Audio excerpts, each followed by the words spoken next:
नमस्कार, आप देख रहे हैं हिम स्टार। आपका बहुत बहुत स्वागत है। हिम स्टार हिमाचल प्रदेश का आपका अपना चैनल। आइए शुरू करते हैं हिमाचल से जुड़ी कुछ मुख्य खबरें।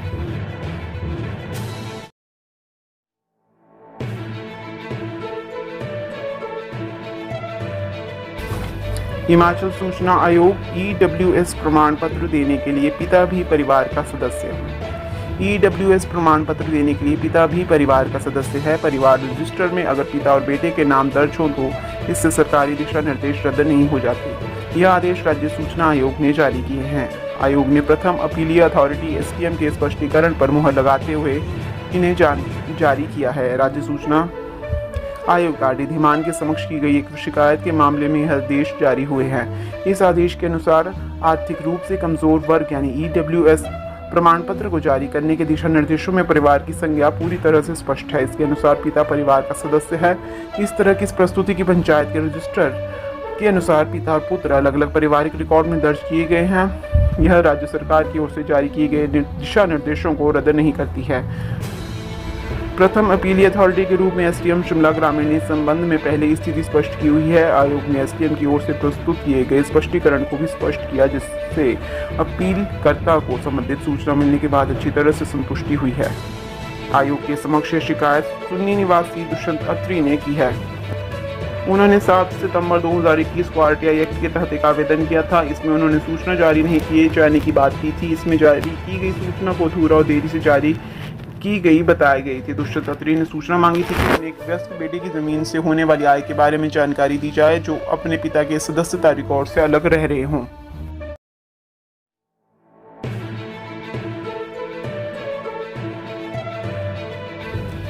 जाति पर जनगणना महाअपराध, पूर्व सीएम शांता कुमार ने पटना हाईकोर्ट के फैसले का किया स्वागत। पटना हाईकोर्ट बधाई का पात्र है, जिसने बिहार सरकार द्वारा जाति आधारित जनगणना पर रोक लगा दी है। जाति आधारित जनगणना एक महाअपराध है। भारत में हजारों जातियां और लाखों जातियां हैं। इसके कारण पूरा देश लाखों जातियों में बंट जाएगा। यह बात पूर्व मुख्यमंत्री शांता कुमार ने कही। उन्होंने कहा कि 1857 के प्रथम स्वतंत्रता संग्राम के बाद अंग्रेज सरकार ने हमेशा के लिए भारत को गुलाम रखने के लिए 2 नीतियां बनाई थी: हिंदू मुसलमान को लड़ाना और जातियों के आधार पर समाज को बांटना। अंग्रेज सरकार ने इसी उद्देश्य से जाति आधारित जनगणना करने का निर्णय लिया, परंतु महात्मा गांधी जी के नेतृत्व में पूरे देश ने उनका विरोध किया। सरकार यह जनगणना नहीं करवा सकी, परंतु अंग्रेज सरकार हिंदू मुसलमान को बांटने में सफल हुई और 1945 को भारत का बंटवारा हुआ। लाखों लोगों का कत्लेआम हुआ और लाखों विस्थापित हुए। शांता कुमार ने कहा कि कर्नाटक कांग्रेस सरकार ने भी एक बार जाति आधारित जनगणना करवाई थी, परंतु उसका घोर विरोध होने के कारण उसके परिणाम की घोषणा न कर सकी। उन्होंने कहा कि गुलाम भारत में महात्मा गांधी से लेकर जवाहरलाल नेहरू तक के नेतृत्व में पूरा देश जाति आधारित जनगणना का विरोध करता रहा। दुर्भाग्य से आज कांग्रेस जातिगत जनगणना का समर्थन कर रही है। उन्होंने कहा कि संविधान निर्माता डॉक्टर अम्बेडकर ने संविधान सभा में एक ऐतिहासिक भाषण में कहा था, भारत में जाति प्रथा राष्ट्र विरोधी है, इससे परस्पर द्वेष पैदा होता है।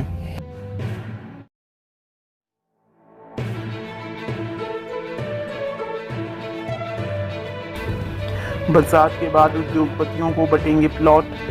नालागढ़ में मेडिकल डिवाइस पार्क के दूसरे चरण का काम शुरू हुआ है। हिमाचल प्रदेश के महत्वाकांक्षी मेडिकल डिवाइस पार्क का दूसरा चरण शुरू हो गया है। नालागढ़ में बॉर्डर पर बन रहे इस पार्क में पहले चरण में कटिंग का काम हुआ था।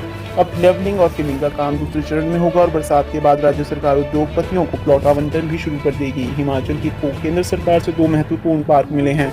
इसमें ऊना जिले के हरोली में स्थापित होने वाला बल्क ट्रक पार्क है और दूसरा नालागढ़ में स्थापित होने वाला medical device park. Medical device park से बनने वाले स्वास्थ्य उपकरणों से हिमाचल के अलावा पड़ोसी राज्यों को भी लाभ होगा। हिमाचल की इस क्षेत्र में राज्यों पर निर्भरता खत्म होगी। इस पार्क के लिए भारत सरकार ने 100 करोड़ की ग्रांट मिलनी है, जबकि पार्क की स्थापना पर 350 करोड़ खर्च होंगे।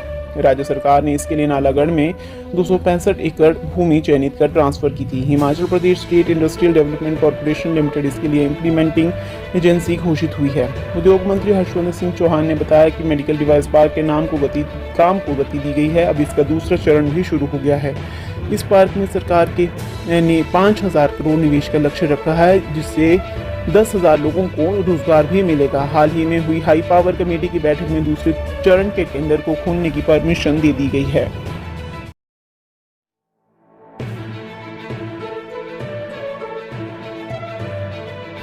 भागसुनाग में पहला जियो डायवर्सिटी पार्क, प्राकृतिक खजाना मिलने से सरकार पर्यटन विभाग करेगा निर्माण।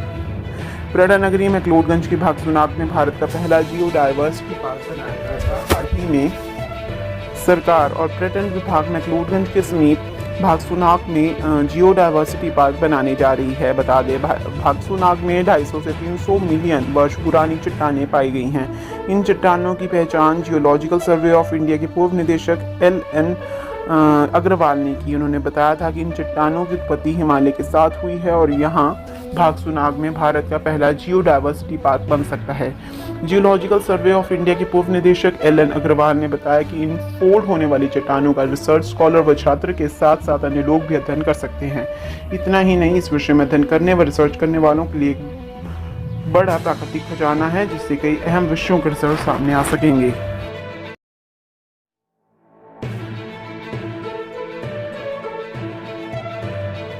समग्र शिक्षा अभियान, हिमाचल में 472 BRCC नियुक्त करने की प्रक्रिया पर रोक। समग्र शिक्षा अभियान के परियोजना निदेशालय ने 472 BRCC नियुक्त करने की प्रक्रिया पर रोक लगा दी है। पूर्व में नियुक्त BRCC का सभी खंडों से ब्यौरा आने तक नई नियुक्ति प्रक्रिया रोक दी गई है।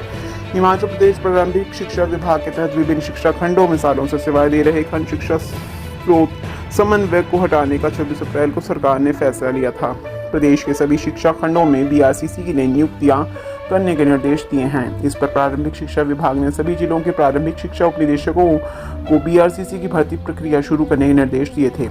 BRCC की भर्तियों को लेकर शेड्यूल जारी कर दिया गया था। पूर्व निर्धारित शेड्यूल के तहत 1 मई से 10 मई तक BRCC के पदों के लिए आवेदन आमंत्रित किए जाने थे। इनकी छंटनी के बाद 15 मई को साक्षात्कार होने थे। पात्र शिक्षकों की BRCC के पदों पर चयन होने की सूची 20 मई 2023 तक शिक्षा निदेशालय शिमला भेजने को कहा था। शनिवार को परियोजना निदेशालय ने भर्ती प्रक्रिया आगामी आदेशों तक रोकने की अधिसूचना जारी कर दी है।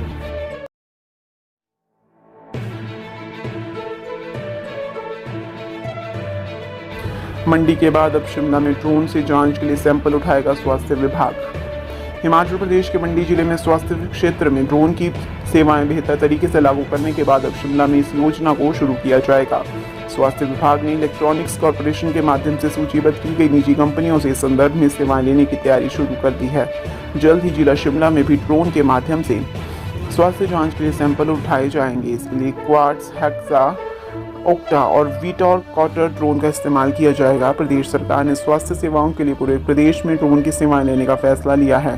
मंडी जिला में यह प्रयोग सफल रहा है। अब दूसरे चरण में जिला शिमला में इसका इस्तेमाल किया जाएगा। स्वास्थ्य विभाग की ओर से जांच के लिए सैंपल लेने की वीटॉल ड्रोन का इस्तेमाल किया जाएगा। यह ड्रोन लंबी दूरी की उड़ान भरने में सक्षम है। यह करीब 300 किलोमीटर तक की दूरी तय करने में कारगर है। इस ड्रोन को स्वास्थ्य क्षेत्र में वैक्सीन, दवाइयां, खून के सैंपल और टेस्ट रिपोर्ट सहित अन्य सामग्री के आदान प्रदान करने में प्रयोग किया जाएगा। इससे मरीजों को बेहतर और कम समय में सेवाएं मिलेंगी। जिला मंडी में अभी तक 3 प्रकार के ड्रोन का इस्तेमाल स्वास्थ्य विभाग कर चुका है। इसमें क्वाड्सकॉप्टर, हेक्साकॉप्टर और ऑक्टाकॉप्टर शामिल हैं। सभी ड्रोन का प्रयोग कम दूरी के लिए किया जा रहा था और इनमें भी बैटरी भी अधिक खर्च होती है। अब लंबी दूरी के लिए वीटॉल कॉप्टर का इस्तेमाल किया जाएगा।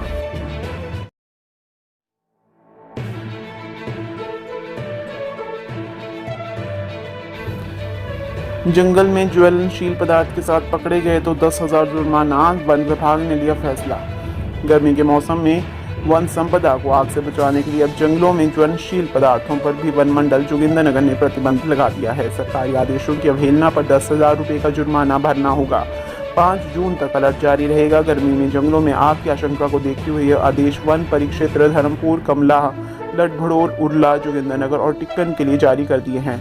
40 अति संवेदनशील बीटों में धूम्रपान पर भी प्रतिबंध लगाया गया है।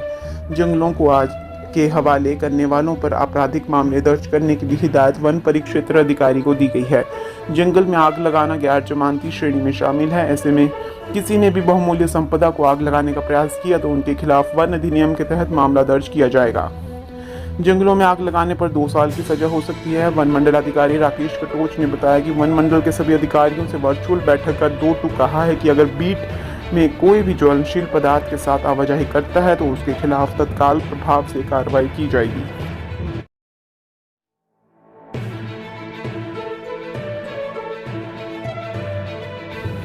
तिंदी और पांगी के बीच पहाड़ दरकने से 15 गाड़ियों में 27 घंटे फंसे रहे 120 मुसाफिर। चंबा से पांगी के लिए 15 वाहनों में रवाना हुए करीब 120 लोग तिंदी और पांगी के बीच पहाड़ दरकने से 27 घंटे तक फंसे रहे। बीते वीरवार देर शाम तक मार्ग यातायात के लिए बहाल न होने पर महिलाओं, बच्चों और बुजुर्गों को तिंदी गांव में शरण लेनी पड़ी। लोगों को ठिठुरते हुए तिंदी गांव में रात गुजारनी पड़ी।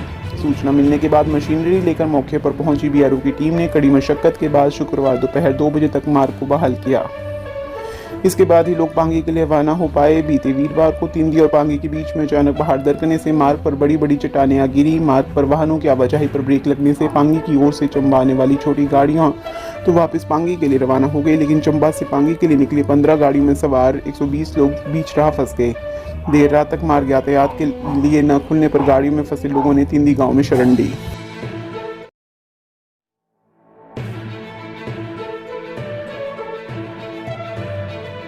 अरविंद ने खेलों में भी चमकाया था नाम, पिता को नहीं पता बेटा देश के लिए हो गया शहीद। आतंकी हमले में शहीद हुए हिमाचल प्रदेश के कांगड़ा जिले की मरहूं पंचायत के सूरी गांव के अरविंद कुमार के पिता को नहीं पता है कि उनका बेटा भी इस दुनिया में नहीं है। पिता उज्जवल सिंह घर के कोने में पड़े हुए हैं। वह घर पर आने जाने वाले हर आदमी को एकटक लगाकर देख रहे हैं। उन्हें कुछ भी सुध नहीं है। शहीद अरविंद के पिता उज्जवल सिंह लोक निर्माण विभाग में कार्य करते थे। करीब 8 साल पहले वह सेवानिवृत्त हो गए। सेवानिवृत्ति के 2 वर्षों के भीतर वे अपना मानसिक संतुलन खो बैठे और उनकी याददाश्त चली गई। अरविंद ने अपने पिता के इलाज में कोई कसर नहीं छोड़ी और सेना के कई अस्पतालों में इनका इलाज करवाया। चिकित्सकों ने अरविंद को बताया था कि उनके पिता की याददाश्त चली गई है और ऐसे में अब वह चमत्कार से ही वापस आ सकती है। दवाइयों का उन पर कोई असर नहीं हो रहा है। पिछले लगभग 6 वर्षों से वह बेसुध ही रह रहे हैं। उनकी टांग में घाव भी है जो एक लंबे समय से ठीक नहीं हो रहा, उसका भी उपचार चला हुआ है। उधर शहीद की माता निर्मला देवी कभी अपने पति को निहार रही हैं तो कभी अपने बेटे की शहादत पर रो रही हैं तो कभी अपनी बहू बिंदु को हौसला दे रही हैं। 2 दिनों से यही क्रम चल रहा है। नए कपड़े और खाने का सामान लेकर आएंगे पापा। वहीं शहीद की पत्नी बिंदु देवी को भी कोई सुध नहीं है। उन्हें समझ नहीं आ रहा कि क्या करे। वो बार बार दोनों बेटियों को समझा रही हैं कि उनके पापा नौकरी के लिए गए हैं, वह उनके लिए नए नए कपड़े और खाने का सामान लेकर आएंगे।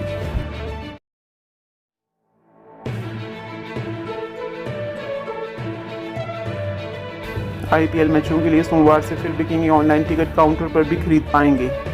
इंडियन प्रीमियर लीग के अंतर्राष्ट्रीय क्रिकेट स्टेडियम धर्मशाला में 17 और 19 मई को प्रस्तावित मैचों के लिए एक बार फिर से ऑनलाइन टिकट अगले सप्ताह से बिकना शुरू होंगे। इसके अलावा टिकट विक्रेता कंपनी पेटीएम की ओर से HPCA में टिकट काउंटर भी लगाया जाएगा, जहां पर ऑनलाइन बुक की गई टिकटों की हार्ड कॉपी के अलावा क्रिकेट प्रेमी शेष बचे स्टैंडों की टिकट भी खरीद सकेंगे।